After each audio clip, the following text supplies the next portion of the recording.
always at the stick. From who's got it better than us to brick by brick. It's always the 49ers way, from off-season to game day. Yeah, we talk back.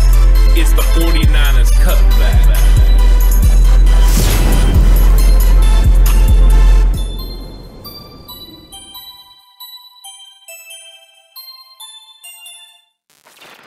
It's 49ers Cutback Podcast time, and there's lots of information. Alex has had it up today. Bringing the heat in the hat game. Like it.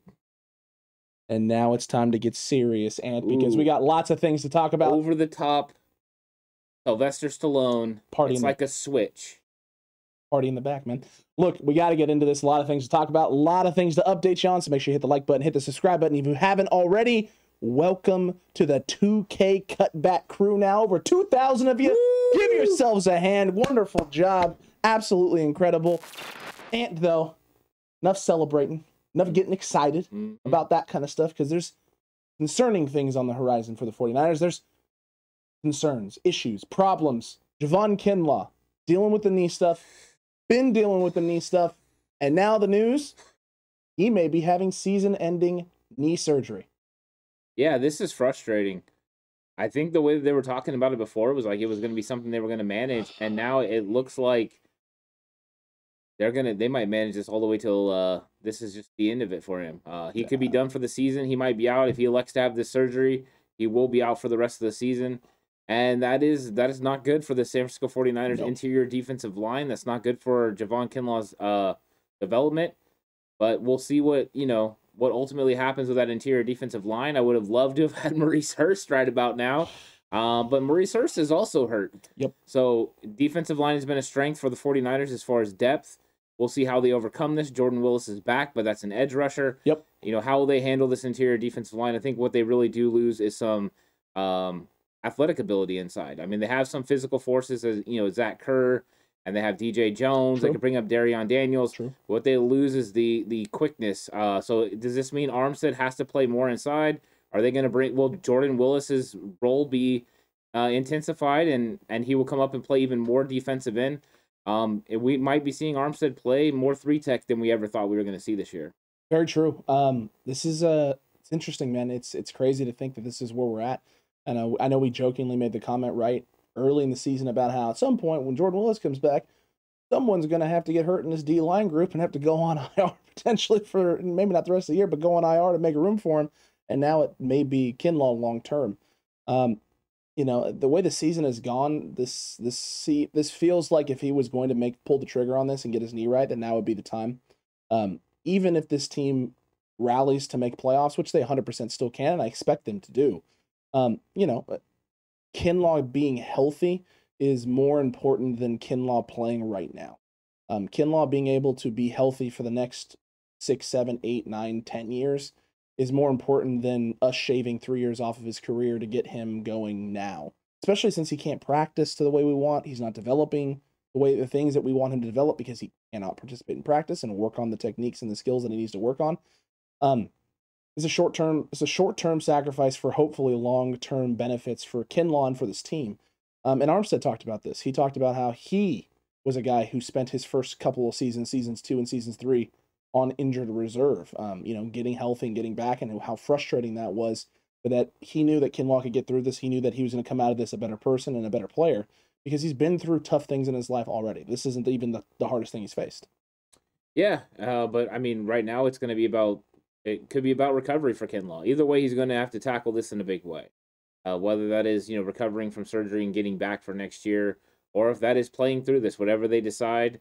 It's gonna be a big thing for the 49ers to overcome, and I'm looking forward to seeing how they end up handling this. I think Jordan Willis is coming back at a perfect time because we could use him on the edge, move Armstead inside. So I'm curious if they start Armstead inside or if they go ahead and continue with the normal rotation of him on the outside, bringing D Ford in at certain times. And if they do kick Armstead inside, who is going to be the defensive end that starts?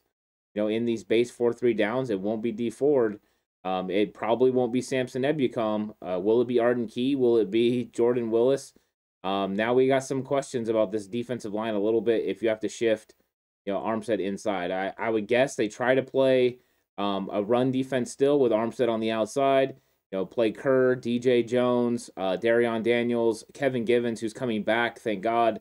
That will be big. And in fact, Kevin Givens might be the guy that they ultimately start on the interior defensive line with next to DJ Jones, and that way they can leave Armstead on the outside. But it's going to be an interesting rotation. I'm curious how they handle it. Yeah, and you perfectly segue into the next thing we're going to talk about, which was the Kevin Givens practice window opening up. It's nice that the practice window is open. It's nice that we're most likely going to have this guy back coming into this week, especially with the Kinlaw update and the possibility that he's not going to be around for the rest of the year. Getting a guy back that Kasarik has loved his development. We saw a lot of good things out of him from training camp. And he was a little up and down when we got into season in terms of his play. Yeah. But he's had some time to rest. He's had some time to recover, get healthy, and hopefully he can build on the training camp that he had and not so much the start of the season, because the start of the season was not to what we were expecting for Kevin Givens. He's having the same issues that Kentavious Street is having, and that is the fact that he cannot handle these double team blocks. They are both struggle busting hard. They number one, they can't split the double team. Number two, they're getting absolutely drove back, and you can't. You got to be able to anchor down and hold your ground and not give up space, because when you do, you get into the running or the linebackers' flow lanes, and when you do that, you're gonna mess it up. They're gonna get caught in the wash. They're not gonna be able to make tackles. And when you see that happen, it creates running lanes for these other teams. So that's one thing that we lose with Kinlaw. Kinlaw's able to hold those double teams. He's able to anchor down and hold his ground. DJ Jones, for the most part, does a good job. So now we're going to have to rely on Kevin Givens and Kentavious Street to do that continuously. I don't know if they can. The one thing I'll say about Kevin Givens, he's a pretty good pass rusher. So you lose that with Mo Hurst being out, and you get it back with Kevin Givens. So in obvious pass downs, he's someone that can still rush from the inside, and early on downs, he can rush from the inside. But I am worried about the run defense now with Kinlaw out. The fact that it might be a better situation on first and second down sometimes to play with Zach Kerr, because he's more physical at the point of attack and can handle the double teams a little bit better.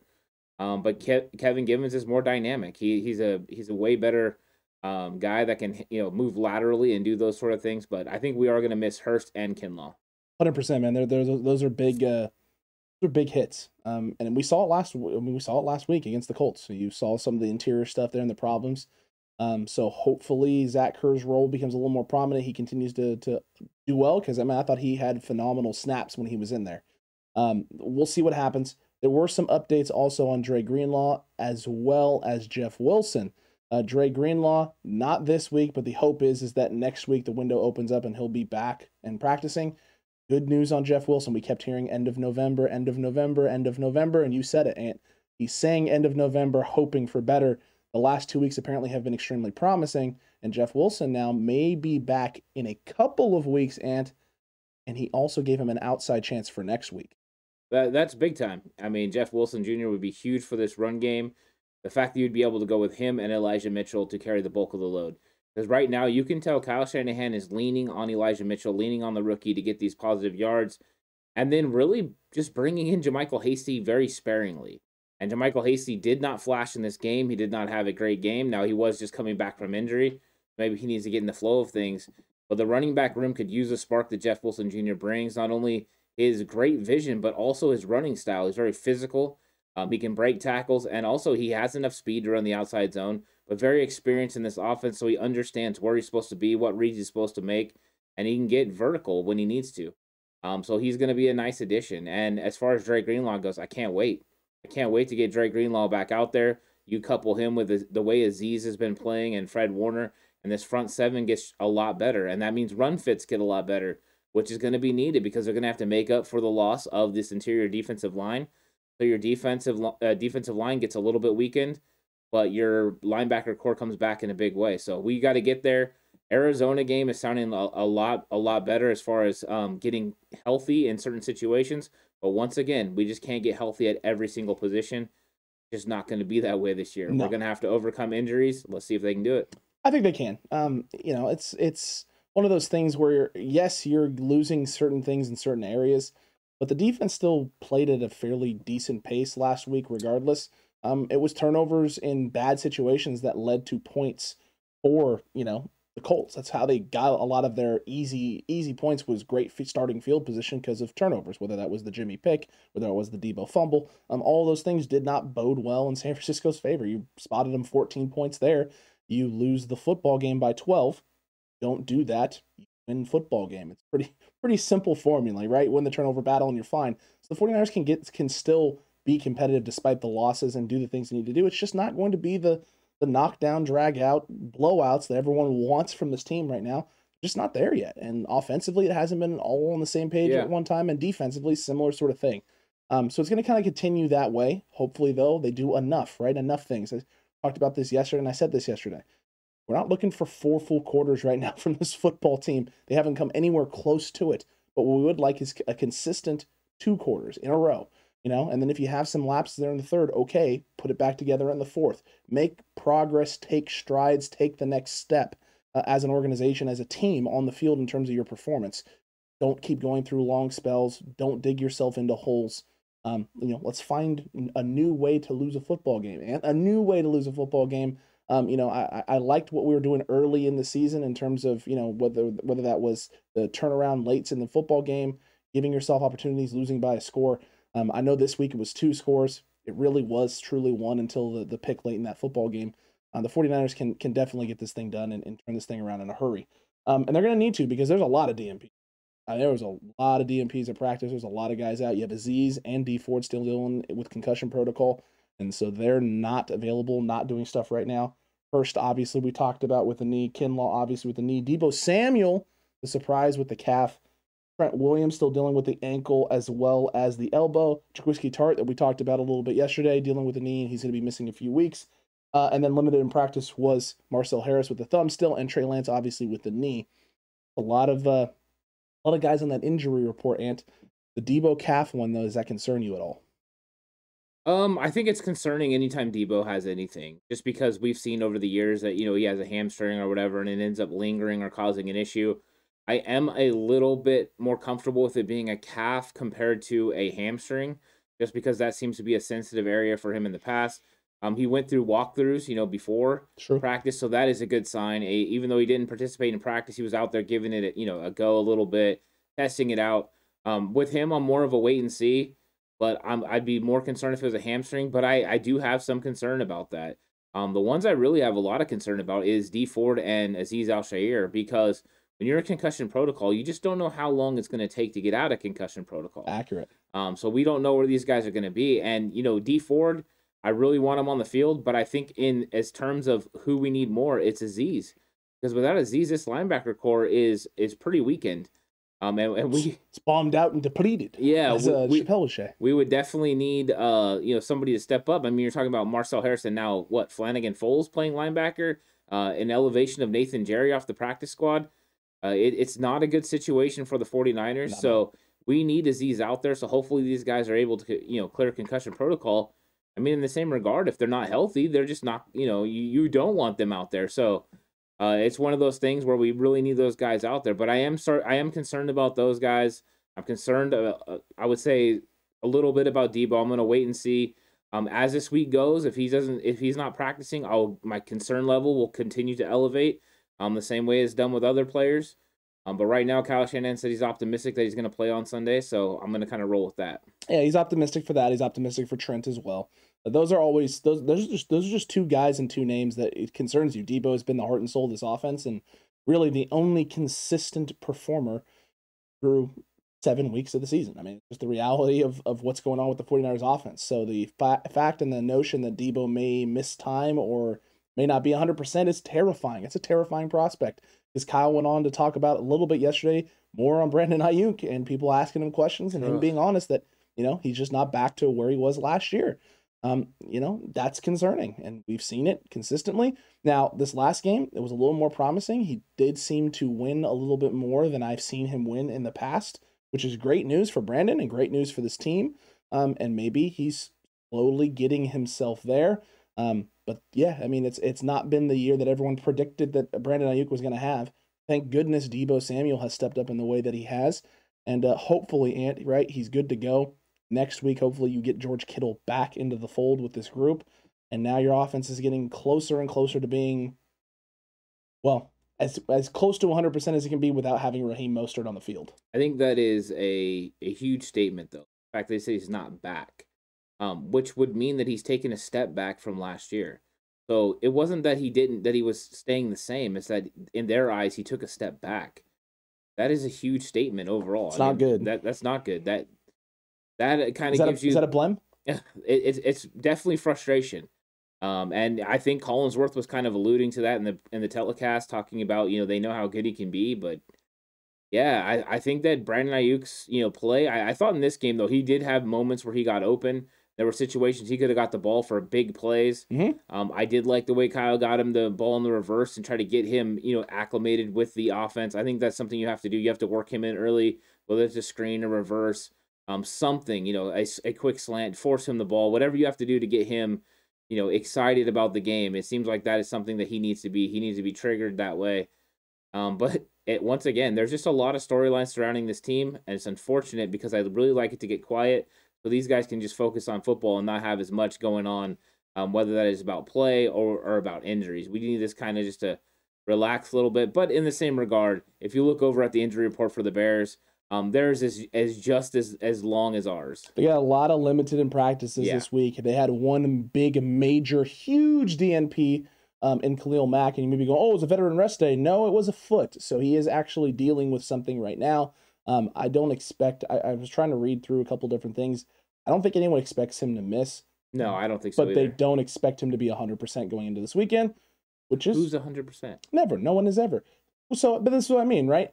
Great news for Trent Williams, because if Trent Williams isn't going to be at 100%, that's fine. But if you have to roll a Jalen Moore may not get necessarily the healthiest version of Khalil Mack, but I would just prefer that Trent Williams get healthy. We don't have to test the rookie against Khalil Mack right now, and we just move on. We move on with our day. I think even a 75% Khalil Mack is still a problem for Mike McGlinchey, Jalen Moore. A 75% Khalil Mack is a problem for pretty much everyone in the league. Yeah, I mean, so that's going to be a tough matchup for both of those guys in this game. And if it's Trent Williams, I'm not worried about Trent trying to take care of business because he did a pretty good job against Chandler Jones and them with a sprained ankle. That goes to show how really good he is. So he's pretty talented.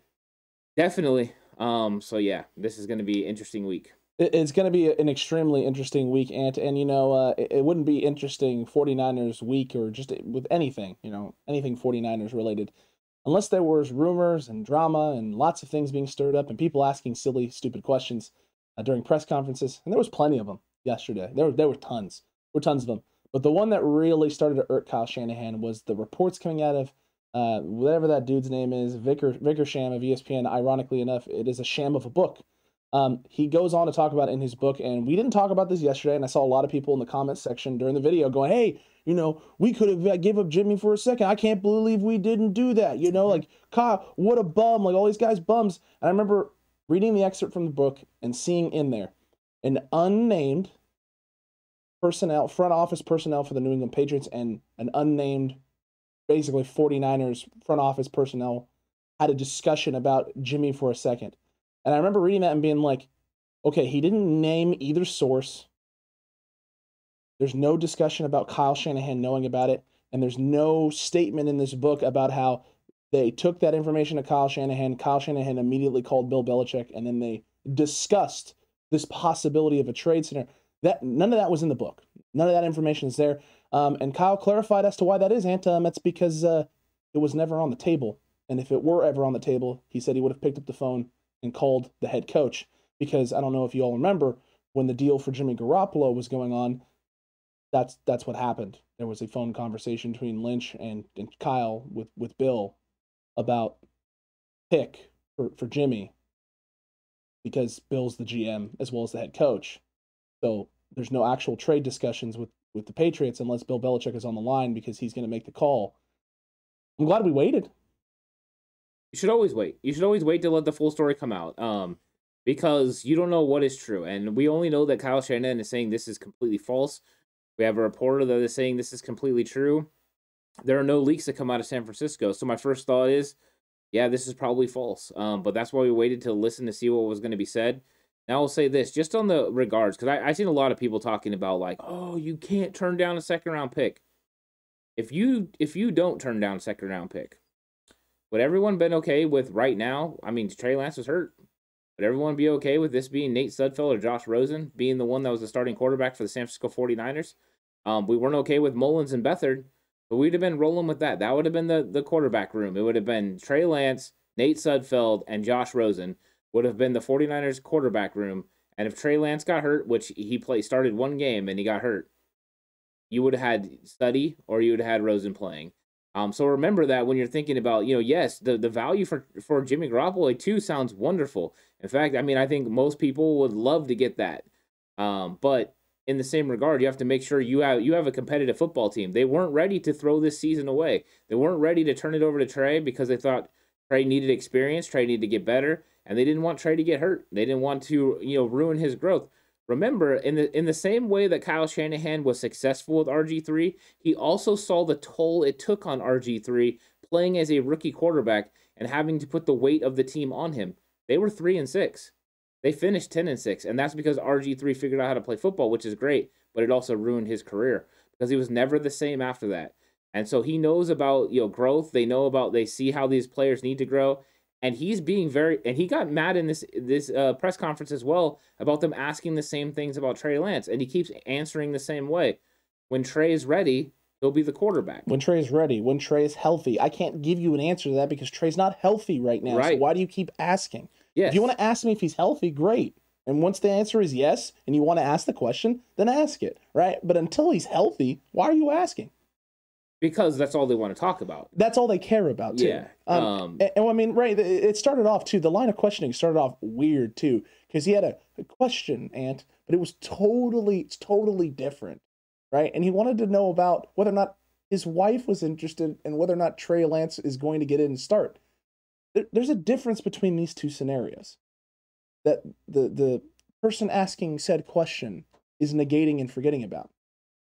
Kyle Shanahan and his wife discussed specifically the first head coaching job that he took.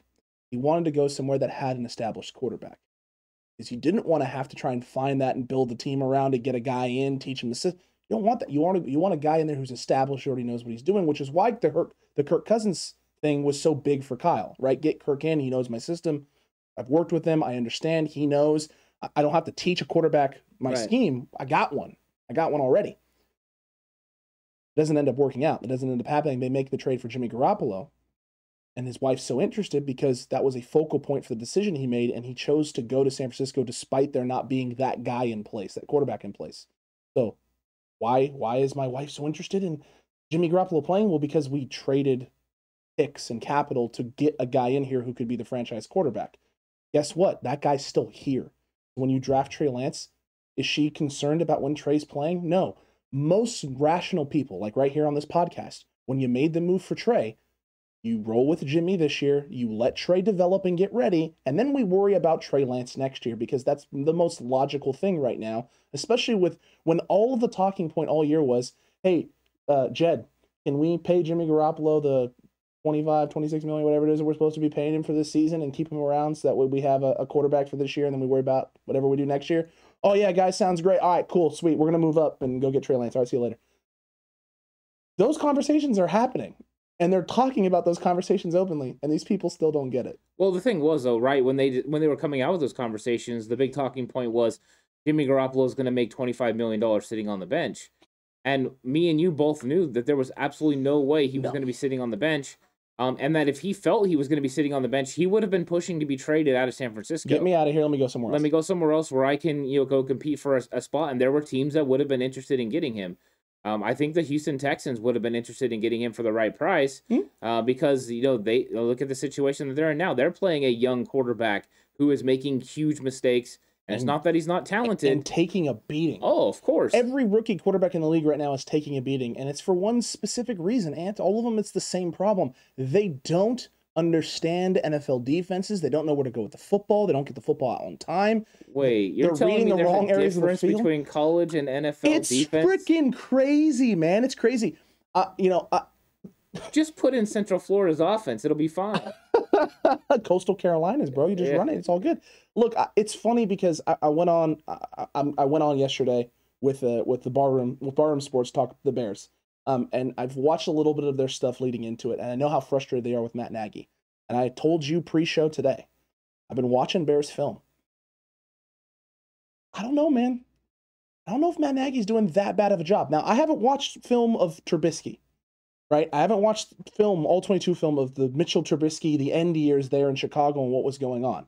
It could have just been a miscommunication or just a frustration between coach and quarterback in terms of what's going on and a struggle. But right now with Justin Fields, other than some third down plays where Nagy has some questionable play calls and everything on the field is covered, there's a lot of opportunity for big plays that Fields is just missing.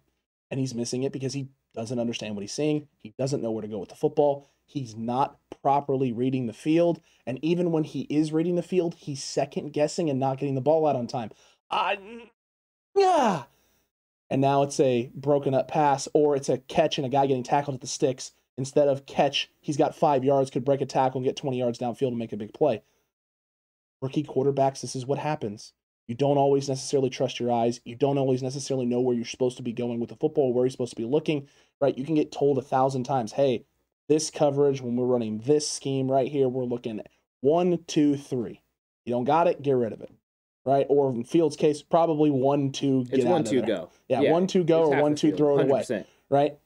He's not even looking to the right spots. There's no way, because I'm watching the play unfold and seeing the guy coming wide open and being like, he's not even looking to that side of the field. And he's looking in the side of the field that only has one receiver. So he is predetermined pre-snap. He's going here, and it's just not there. It's not accounted for. Yeah, I think that they were in a similar situation in San Francisco. They signed Andy Dalton to be the veteran bridge gap quarterback, someone with a lot of experience. I mean, that's proven that he can take a team to the playoffs. And then he got hurt. And the difference was Nagy went to Justin Fields. He felt the pressure, and he went and did that because you know what? He's not secure in Chicago. Absolutely not. He's on a hot seat. Kyle Shanahan's not. And Kyle Shanahan is being very firm in his belief that this is how you develop a quarterback. And that's what he's going to go ahead and do. And Kyle Shanahan's not worried about the future. And anyone that thinks he's on the hot seat, he is absolutely not on the hot seat. His seat is nice and cool. He's cooler than the other side of the pillow right now. He is not worried about it. And I know people want it to be hot seat. And oh, come on, bro. He's only had one winning season. You know what? He has only had one winning season. But Jed York made a commitment to Kyle Shanahan and John Lynch after that Super Bowl that they were going to be, go ahead and move forward with the plan that they had instituted. He liked what he saw. And then he went ahead and committed to them having a rookie quarterback that they could develop to be the franchise quarterback. Absolutely no way does that seat even start heating up until Trey Lance becomes a starting quarterback for the San Francisco 49ers next season. When that happens, if that season goes awry and Kyle Shanahan loses again, 100% the heat on that seat goes up, and he's probably got 1 year to get it done. Trey Lance's second year as a starting quarterback. If they do not make a deep run into the playoffs, everyone can be happy with, that wants to get rid of Kyle Shanahan because that's when he's going to be gone. But guess what? Not until the end of 2023. So it's going to be a long time with Shanny. Go ahead and buckle in and enjoy the ride because he ain't going nowhere. And I don't believe he should. You can say one winning season all you want. I've watched this football team for the past few years. I remember pre-Kyle Shanahan. I remember Harbaugh's last days. I remember before Harbaugh. I was at Harbaugh's last game. That's true. You were. You actually were there at the last game. But I remember pre-Harbaugh. And I remember the struggles and the losing seasons then. Losing seasons right now under Kyle Shanahan don't feel the same. Not the same kind of loss. No, because when you're losing games now, you're a couple plays away. You're a couple mistakes away. Correct. When we were losing games in 2016, 2015, we were a couple halves away. We were getting completely slaughtered. You got to remember, Justin Smith, the Cowboy, retired when they hired Jim Tomasula. He's like, you know what no one's doing right now for Kyle Shanahan? Retiring because he's the head coach. Everyone understands what this guy can do, but he's got to turn it around. I mean, he knows that. This season is not going the way he anticipated or anyone anticipated. But let's let it play out before we start wanting to put this guy in the hot seat. There are people that want this blown up. There are people that absolutely despise Kyle Shanahan because of the way he handles himself in press conferences and stuff. And those are personal things. And whenever you leak those personal things into, the way that you write and the way you do stories, then it go ahead and skews everyone's opinion. And if you're listening to that stuff and you think Kyle Shanahan is actually on the hot seat or that you have power to make Jed York put you on the hot seat, Jed York will do some drunk tweets later. And none of them will be about Kyle Shanahan because he's not making any moves. No. And listen, I want to get one last point before we wrap up for the day. I saw a lot of people on Twitter talking about the Vickersham stuff and the Vickersham story. Oh, okay, yeah. And I saw a lot of people referring to the fact that this guy has no reason to lie. No reason to lie except it's in a book that he's selling copies for that he'd like people to buy. and he can hit a section of a fan base if he's ragging on Kyle Shanahan, and he knows that. Well, let's be honest. He doesn't have any reason to lie. However, it doesn't mean the people he got the information from don't have a reason to lie. Also true. There can be motivations. Anytime you have leaks inside an organization, there is a reason that they're sharing that information. And sometimes maybe information is planted as well to find out where a leak exists. So maybe Kyle Shanahan and John Lynch now, or Bill Belichick, know where a leak came from. If only certain people are hearing certain information and all of a sudden that information gets out and it was planted, well, then now you know where the leak's coming from. Because those two organizations don't have information that comes out. Typically not. And so the fact that it's those two organizations makes me think that maybe this is a little bit made up, a little bit skewed. Could there have been a conversation that said, hey, if Mac Jones doesn't slip to 15, or if one of these quarterbacks doesn't slip to 15, we'd be interested in trading for Jimmy Garoppolo. What would it take? And they say, hey, we're looking for a first-round pick. Could that have happened? Absolutely. But the way they make it sound is that an offer was made, a second-round pick for Jimmy Garoppolo.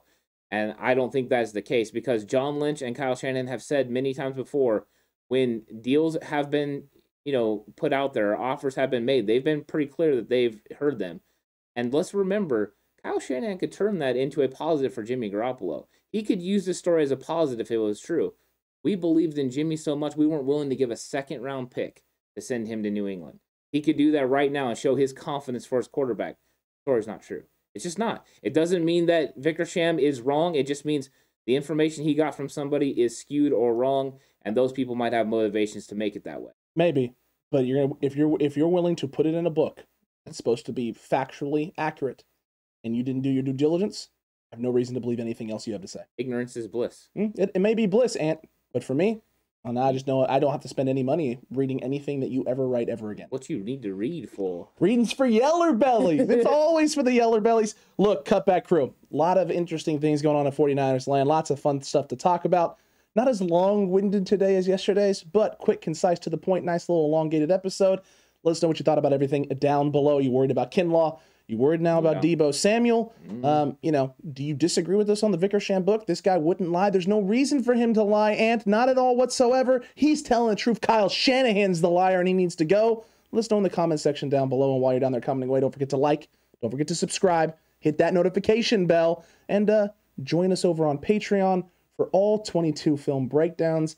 Yes, I know it's a frustrating game, last 4 games, but a lot of insight to see a lot of things San Francisco did well, areas that they can improve upon. And, if you're upset with us about Jimmy Garoppolo missing wide open wide receivers, or Ross Dwelly being a complete letdown last week, come on over to Patreon and find out why, because we're going to point all of it out and discuss it in depth with you. Yeah, we don't hold back on who's making mistakes and who's not. And we also give context on why those mistakes are happening. So if just because it appears somebody's making a mistake doesn't always mean it's completely accurate. Maybe they were put into a bad situation. Maybe the defense did a nice shift before the play happened. Whatever it is, we're going to get into it. And if you think Kyle Shanahan is lying about this story, tell me what his motivation is for lying. Why would he lie in this situation? It's obvious, though, Ant, because they know they should have dealt Jimmy Garoppolo. And he would just say, yeah, we should have made that move.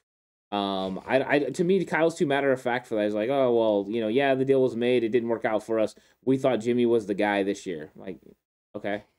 Like, I just don't get it. To me, it doesn't make any sense. See, you don't get it because he's just got an ego. Oh, yeah, he does have an ego. And I agree he does have an ego. And that ego would be the one that he would still be like, no, I made the right decision. If you have an ego, you're not going to say I made the wrong decision. You're going to say I made the right decision. Yeah, it was the right decision to hold on to Jimmy because Trey's hurt right now when we roll with Nate Sudfeld or Josh Rosen. Right. Think about it. This is a guy that admitted Matt Stafford. He went after Matt Stafford. Yep. This is a guy that admitted that he made a phone call for Aaron Rodgers. Yeah. But he's not going to admit that there was a call for Jimmy Garoppolo. Come on, son. Yeah. Come on, son. I don't get it. Well, I don't get it either. Cutback crew, though, we'll see you on the next one. Make sure you're commenting down below. Head on over to Patreon as well. And until the next time, stay safe. Remember, the right way is always the 49ers way.